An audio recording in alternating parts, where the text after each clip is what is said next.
আজকাল ইউটিউবে ফেসবুকে ঢুকলে দেখা যায় রোদের তাপে তাওয়ায় করে তারা ডিম ভাজছে, মাছ ভাজছে। আমি জানি না কথাটা কতটুকু সত্য, তাই ভাবলাম যে একটু ট্রাই করার জন্য তাওয়া গরম করে তারপর তাতে ভাজা, তার থেকে সরাসরি ছাদ যেহেতু প্রচুর গরম থাকে সেখানেই আমি একটা ডিম ভেজে দেখি ভাজা সম্ভব কি না। খুব সকালবেলা গিয়েই ছাদটাকে খুব ভালোভাবে ধুয়ে পরিষ্কার করে, আপনারা বলতে পারেন ছাদে যেহেতু ময়লা রেখে এসেছি।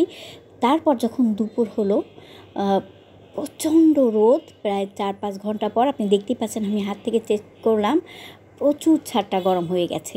এরপর আমি এর মধ্যে কিছুটা পরিমাণে তেল দিয়ে আবার 20 মিনিটের জন্য রেখে দিলাম, দেখলাম তেলটা একটু হয়তো গরম হয়েছে কিনা। এরপর আমি এর মধ্যে একটা ডিম দিয়ে দিলাম। যেহেতু প্রচুর তাপ ছিল ছাদে, এজন্য আমি ডিম দিয়ে একটু ছায়া জায়গায় ছাদেই চলে গেলাম। প্রায় 40 থেকে 45 মিনিট আমি আসলাম, আবার দেখলাম, এখানে আমি ক্যামেরাটা সেট করে রেখে গিয়েছিলাম, আবার এসে দেখে যাচ্ছি যে কিছুই হয়নি। 40 থেকে 45 মিনিট পর আমি যখন এসে দেখলাম যে নিচের ছাদের তাপ প্লাস উপরের রোদের তাপ দুটো মিলেই জাস্ট ডিমটা হালকা একটু আপনার ভেঙে গিয়েছে। জাস্ট আপনি দেখতেই পাচ্ছেন কুসুমটা একটু ভেঙে গিয়েছে, কিছুই হয়নি টোটালি।